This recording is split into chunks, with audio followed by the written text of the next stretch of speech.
Bom dia, que a graça e a paz do Senhor Jesus esteja com cada um de vós, amados irmãos, amigos, você que me ouve.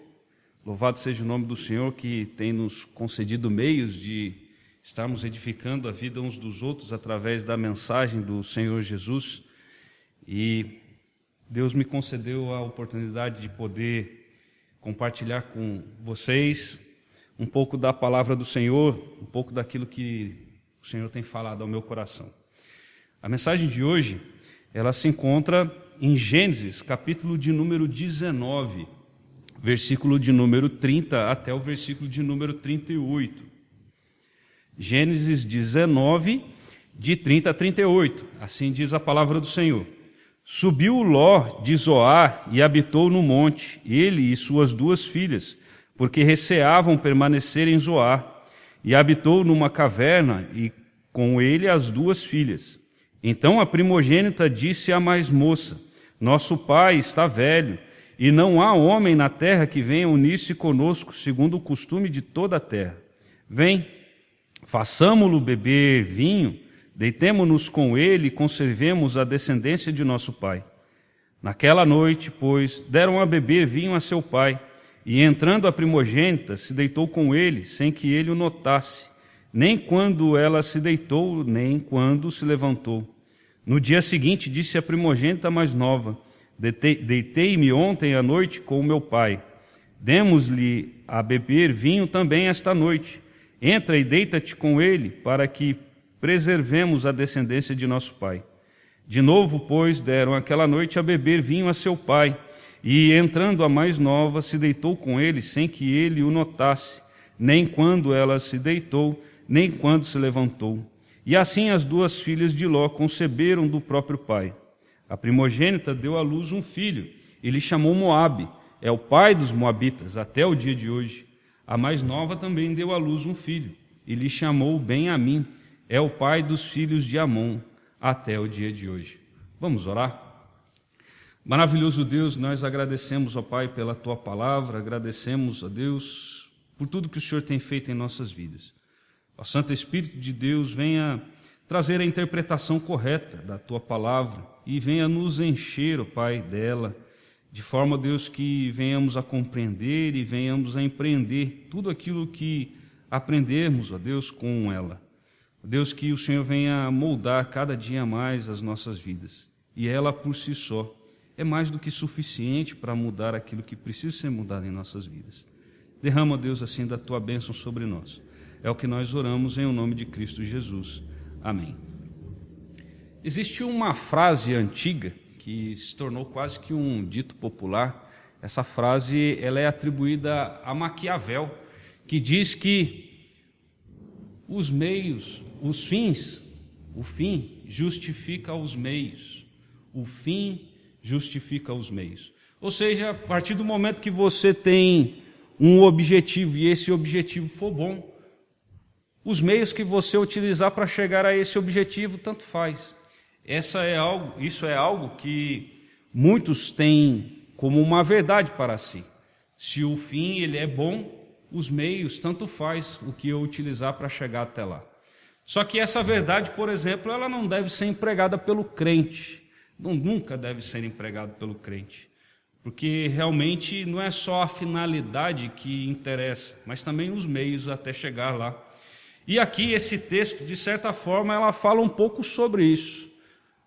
Uma finalidade que era algo até bom, mas que os meios empregados foram meios extremamente ruins. Esse texto, ele fala um pouco disso. E baseado nisso, então, eu gostaria de trazer o seguinte tema dessa mensagem: um fim com injustificável meio. Um fim com injustificável meio. Vemos aqui sobre o fim da história de Ló.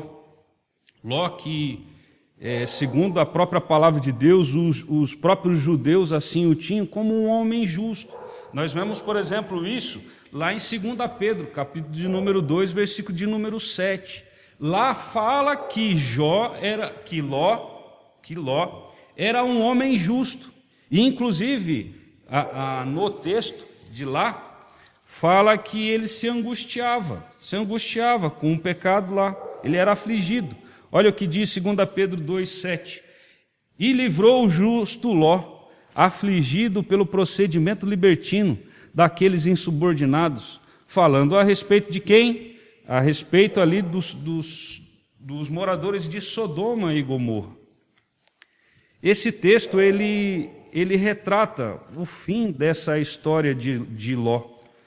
Ló, que era um homem justo, um homem que, no chamamento ali de Abraão, ele, como sobrinho de Abraão, acabou indo junto com Abraão na sua peregrinação. Abraão, que foi chamado pelo Senhor e ali deu início ao povo de Israel, né? Toda a história de Israel, assim como trata o livro de Gênesis, que seria a história do início, né? Desde o início. E a ideia principal de Gênesis é mostrar os feitos de Deus na história, principalmente do seu povo.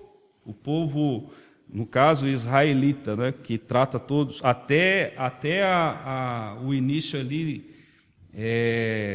da escravidão do povo israelita pelos egípcios.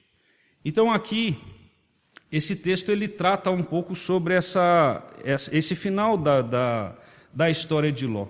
Não há mais relatos, além desse daqui, sobre a história de Ló. Ló, ele, como eu disse, ele saiu com seu tio no chamamento, Abraão, e o interessante é que a história de Abraão com Ló juntos, os dois juntos, eles duram apenas um capítulo da Bíblia, que é o capítulo de número 12. O capítulo de número 12. Já no capítulo de número 13, os dois se separam. Então aqui não é contada muita história sobre os dois juntos, até porque quando diz o texto a respeito do chamamento de Abraão, ele fala para deixar toda a tua terra, o capítulo de número 12, toda a sua parentela. E aí o versículo de número 4, né, Deus os chama para ele deixar todos. Ló era parente. E diz aqui o versículo de número 4, partiu, pois, Abraão como lhe ordenara o Senhor. E aqui diz, e Ló foi com ele. Segundo alguns exegetas, o correto aqui não seria Eló foi com ele, mas seria mas Ló foi com ele. Porque a ideia justamente era que Abraão deixasse toda a sua parentela, mas Abraão leva o seu sobrinho, ou seja, Abraão acaba levando um parente seu. Só que, como também disse, demora apenas um capítulo, a história dos dois juntos é uma história curta. Então, baseado nisso, nesse tema, um fim com um injustificável meio, nós vemos aqui no texto pelo menos duas divisões claras, que ela vai do versículo 30 até o versículo de número 31, no qual eu chamei de um fim, dar descendência. E o outro que vai do versículo de número 32 até o 38, que também titulei como um meio, um pecado maquiavélico. Um pecado maquiavélico, lembrando da questão do próprio Maquiavel, né? Que é atribuída essa frase a Maquiavel. Um pecado maquiavélico. Então vejamos sobre essa questão da finalidade, um fim, dar descendência, que vai do versículo 30 até o versículo 31, assim diz. Subiu Ló de Zoar e habitou no monte, ele e suas duas filhas, porque receavam permanecer em Zoar, e habitou numa caverna, e com ele as duas filhas. Então a primogênita disse à mais nova, nosso pai está velho, e não há homem na terra, que venha unir-se conosco, segundo o costume de toda a terra. Interessante que o início do texto diz que Ló, já depois de sair de Sodoma e de Gomorra, o Senhor destruir Sodoma e Gomorra por causa do pecado. Custou isso muito a Ló, porque Ló perdeu a sua esposa no decorrer do caminho, perdeu todos os seus bens porque foram destruídos. E aqui diz que receava Ló ir para Zoar, ficar lá em Zoar. Diz que ele subiu a Zoar e habitou no monte, porque receava permanecer em Zoar, ele sai e vai para uma caverna.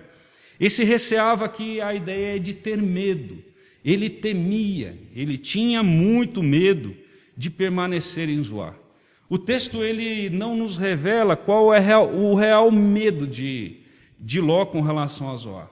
Talvez a ideia que ele tinha de Zoar fosse de uma cidade tão pecaminosa como Sodoma e Gomorra. Olha, se aconteceu isso a Sodoma e Gomorra, se eu for a Zoar, de repente o Senhor vai querer destruir Zoar também, porque lá é tão ruim quanto Sodoma e Gomorra. Ou de repente os próprios habitantes lá eram habitantes diferentes e causavam medo, não respeitavam uns aos outros. Aqui o texto ele não nos revela qual é o real motivo, mas ele nos mostra que Ló tinha medo. Ló tinha medo. Ló ele não quis habitar em Zoar, ele tinha medo de permanecer em Zoar.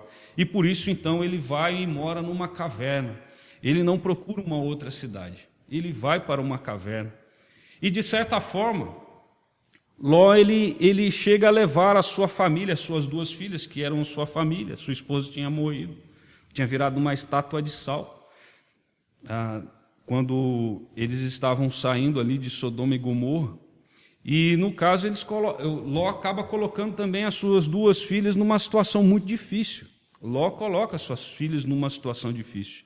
E aqui o texto ele fala que as suas duas filhas elas se preocupam, principalmente a mais velha, porque é ela que inicia aqui o diálogo, ela que tem a ideia. Elas estavam preocupadas com a descendência do seu pai, Olha, se nosso pai não tiver descendente, o seu nome irá acabar com a sua morte. Quando ele morrer, o seu nome será esquecido. Não haverá descendentes. Quando nós olhamos para a palavra de Deus, ter descendentes, ele é até um mandamento. Ele é um dos mandatos de Deus. Olhamos isso, por exemplo, lá em Gênesis 1, 28, que é um mandato de Deus ali a toda a humanidade. Começando ali em Adão e em Eva e passando para todos os seus descendentes, que é um mandato que Deus nos dá. E diz assim, 1:28, e Deus os abençoou, o homem, né? E a mulher, que o 27 fala sobre a criação do homem e da mulher. O 28 diz, e Deus os abençoou e lhes disse, sede fecundos, multiplicai-vos, enchei a terra e sujeitai-a, dominai sobre os peixes do mar, sobre as aves dos céus e sobre todo animal que rasteja pela terra. Ter filhos era até um mandamento de Deus. É um mandato que Deus deu ao homem. Nós vemos, por exemplo, lá em Salmos, capítulo de número 127, versículo 3 até o 5, ele fala o seguinte, herança do Senhor são os filhos, o fruto do ventre, seu galardão. Com flechas na mão do guerreiro, assim os filhos da mocidade. Feliz o homem que enche deles a sua aljava. Não será envergonhado quando pleitear com os inimigos à porta. Ter filhos, ter descendentes era uma grande bênção de Deus. O fim aqui é até louvável, se pararmos para pensar a respeito das filhas de Ló. É louvável até o seu objetivo. Olha, fazer com que o nosso pai, o seu nome não venha a se apagar com a sua morte, mas ter os seus descendentes. Amados, isso fala muito ao meu coração, esse texto a respeito, porque muitas vezes nós pensamos que a finalidade de tudo aquilo que nós pensamos em fazer, aquilo que nós achamos que é justo fazer, nós achamos que somente isso é o necessário. E nós olhamos aqui por esse texto da palavra de Deus que não é. Talvez você olhe para esse texto e fale assim, mas que texto até estranho para uma mensagem. Ele está falando sobre a origem dos moabitas e dos amonitas. E dentro dessa situação toda aqui, parece até que está querendo meio que desfazer dos moabitas e dos amonitas. De certa forma, há uma importância muito grande até de Deus e de Moisés na escrita disso, mas a ideia não é simplesmente mostrar a questão da origem dos moabitas e dos amonitas. Não é somente restrito a isso. Ele vai muito mais além. Os moabitas e os amonitas, eles eram inimigos declarados de Israel.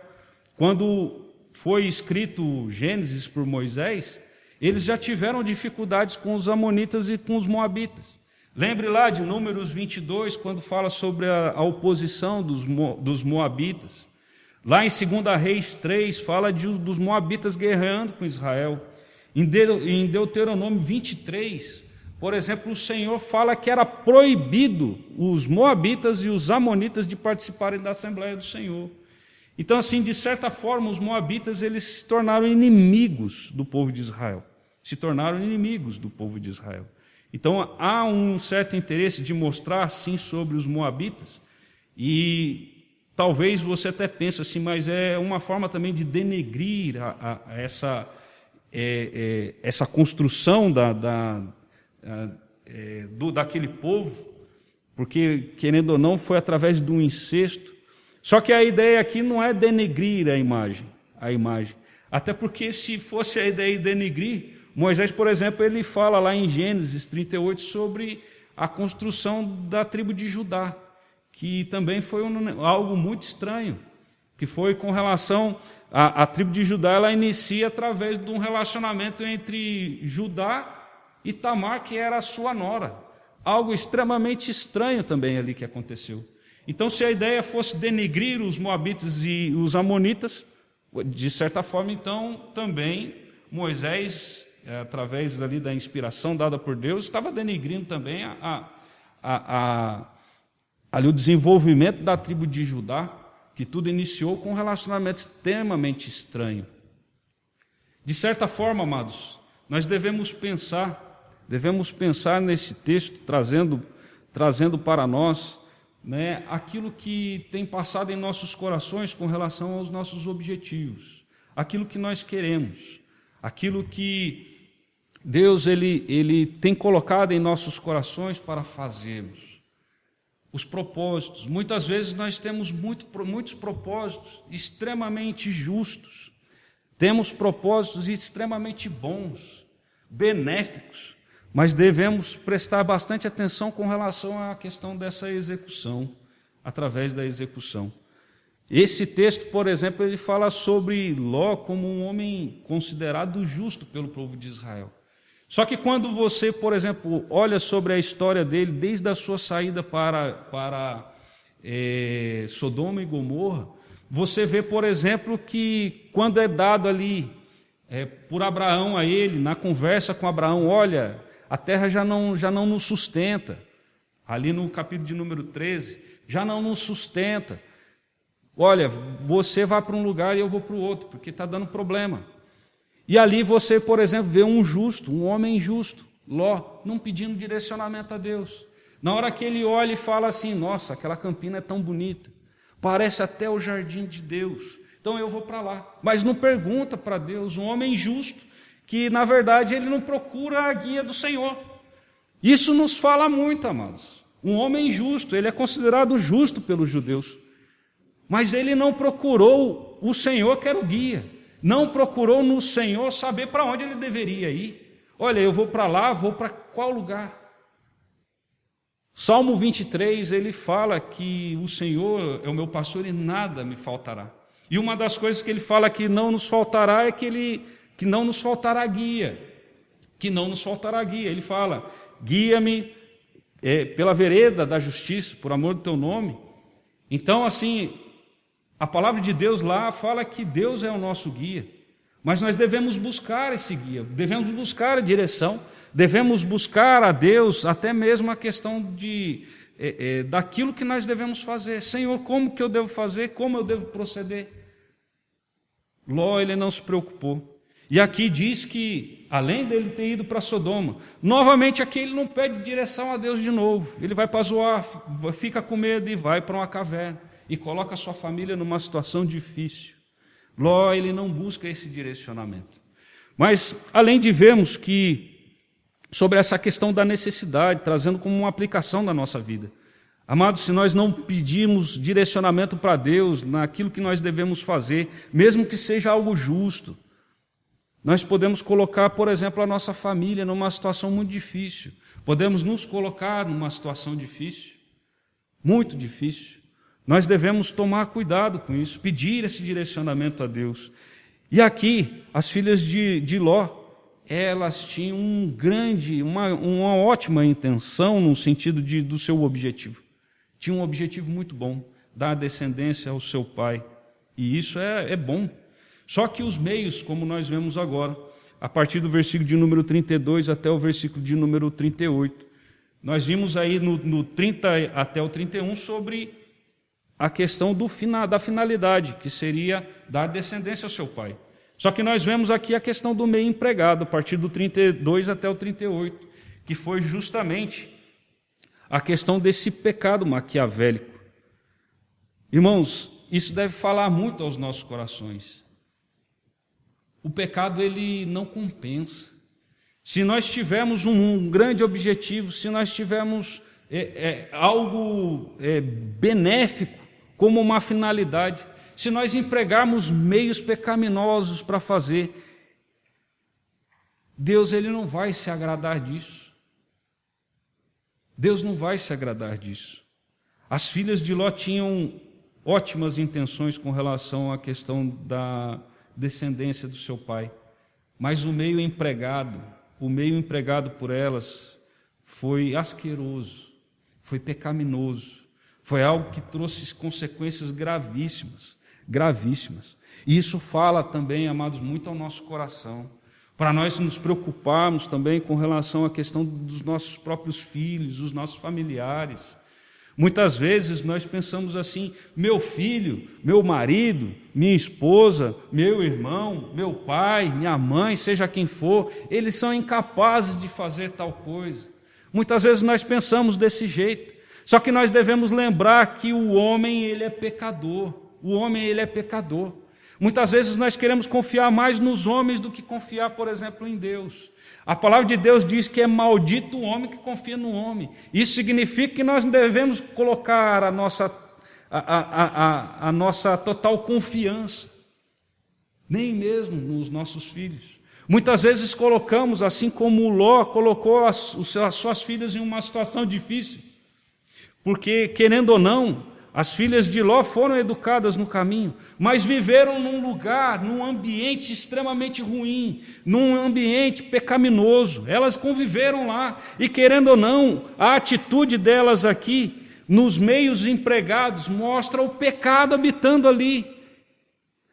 Reflete muito um pouco daquilo que foi a cultura que elas conviveram muitos anos, lá em Sodoma e Gomorra. De certa forma, elas receberam, parece que essas coisas meio que foram bem absorvidas por ela. Foram absorvidas por elas. A questão da pecaminosidade lá, de tal forma a fazer um incesto com seu próprio pai. Devemos ter cuidado com as influências que os nossos familiares, principalmente filhos, eles têm recebido. Principalmente. As filhas de Ló receberam influência lá no meio em que elas estavam, que era Sodoma e Gomorra. E isso refletiu na situação pecaminosa delas, de não pensar na questão do meio que ia utilizar para dar algo bom para o seu pai. Irmãos, nós somos chamados pelo Senhor Jesus para sermos sal e luz nessa terra. Isso significa que nós devemos influenciar o meio em que nós estamos, não sermos influenciados pelo meio. Quando nós vemos, por exemplo, as coisas desse mundo, elas se arraigando em nós, principalmente coisas pecaminosas, que fazem outras pessoas tropeçarem, e nós fazemos, isso significa que nós estamos sofrendo essa influência. Isso significa que não apenas estamos sofrendo a influência, mas que nós estamos absorvendo essa influência.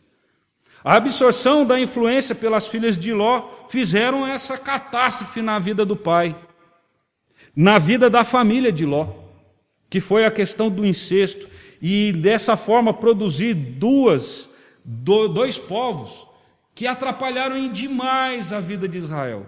Demais a vida de Israel. Irmãos, devemos tomar cuidado, muito cuidado, com as influências que nós temos sofrido, com as influências que os nossos filhos têm sofrido. Qual é o ambiente? Muitas vezes não pensamos nem qual é o ambiente. Parece que não estamos muito preocupados, por vezes, qual é o ambiente que o meu filho anda, qual é o ambiente dele, o que ele tem aprendido, quais são os seus amigos. Será que temos conhecido os amigos dos nossos filhos, ou nem sabemos quem são? Será que temos ensinado os nossos filhos a ser influências na vida dessas pessoas, a ser de fato sal e luz, salgar, ser luz de Cristo ali, influenciar as pessoas a quererem Cristo, ou os nossos filhos, ou cônjuge, parente nosso chegado, ele está sendo influenciado e muitas vezes tem trazido essas coisas para a nossa própria casa. Tomemos cuidado, busquemos guia no Senhor, busquemos a solução no Senhor, não busquemos solução no nosso próprio coração, que é enganoso. Conheçamos esse caráter do nosso Deus na palavra dele, porque todo tipo de pecado para ele é odioso, e o pecado ele jamais vai justificar uma finalidade, jamais vai justificar. Deus ele não vai bater palmas para nós em qualquer pecado que nós cometemos tendo um fim bom. Deus ele jamais vai aprovar isso. Tomemos cuidado. Venhamos a pedir ao Senhor que Ele venha nos guiar de fato e de verdade em todo momento da nossa vida. Nós vimos hoje aqui, amados, sobre essa questão desse final do relato da vida de Ló, sobre a questão até mesmo dessa origem dos moabitas e dos amonitas, e vimos aqui, principalmente, as filhas de Ló tendo um fim, que era dar descendência a seu pai, era um fim até bom, não era um fim ruim, era um fim até louvável. Mas vimos, por exemplo, que os meios utilizados foram meios pecaminosos. Houve aqui um pecado maquiavélico, um pecado maquiavélico das suas duas filhas para com ele. Amados, que venhamos a pedir no Senhor direcionamento, clareza, com relação aos nossos familiares, né? Principalmente com as decisões que devemos tomar, que vai influenciar para onde nós estamos levando, por exemplo, os nossos filhos, aonde estamos colocando os nossos filhos de forma que ele possa sofrer, de repente, influências que vai prejudicá-lo, e muitas vezes nós estamos encaminhando para isso. Muitas vezes, por exemplo, no domingo, nós estamos levando os nossos filhos para outro lugar a não ser a casa do Senhor, e aí eles sofrem essas influências também de outras pessoas, e aí depois desvia do caminho do Senhor, e a gente fala, mas rapaz, por que ele não fica na igreja? Muitas vezes é porque a gente mesmo está levando eles para caminhos que não são caminhos que o Senhor gostaria que eles estivessem andando. Tomemos cuidado. Tenhamos cuidado com relação às nossas decisões, principalmente com relação às influências que nós damos também e as influências que eles sofrem de outras pessoas. Que venhamos inculcar nos nossos filhos, por exemplo, que eles precisam ser luz, eles precisam mostrar que eles são filhos de Deus, que eles têm um compromisso com Cristo, mesmo pequenos, aonde quer que ele for. E que o Senhor venha abençoar a vida de cada um, derramar graça sem medida sobre cada um. Vamos orar mais uma vez. Maravilhoso Deus, nós agradecemos pela Tua palavra, pelos ensinamentos e aplicações que ela nos traz, ó Pai. E queremos rogar, ó Pai, que o Senhor venha trabalhar em nossos corações, ó Pai. Ó Deus, que em nenhum momento venhamos, ó Deus, a justificar, ó Deus, um bom fim, ó Deus, pecando contra o Senhor, ó Pai, usando meios, ó Deus, que desagradem ao Senhor. Ó Deus, fidelidade não é apenas fazer algo bom, não é apenas, ó Deus, ter um objetivo que agrade ao Senhor, mas é empreender também os meios que agradem ao Senhor, Pai. Derrama, assim, da Tua bênção sobre nós, nos ensina, ó Deus, dia após dia, sobre o Teu caráter, sobre o que o Senhor requer de nós, na Tua palavra. É o que nós oramos em o nome de Cristo Jesus. Amém.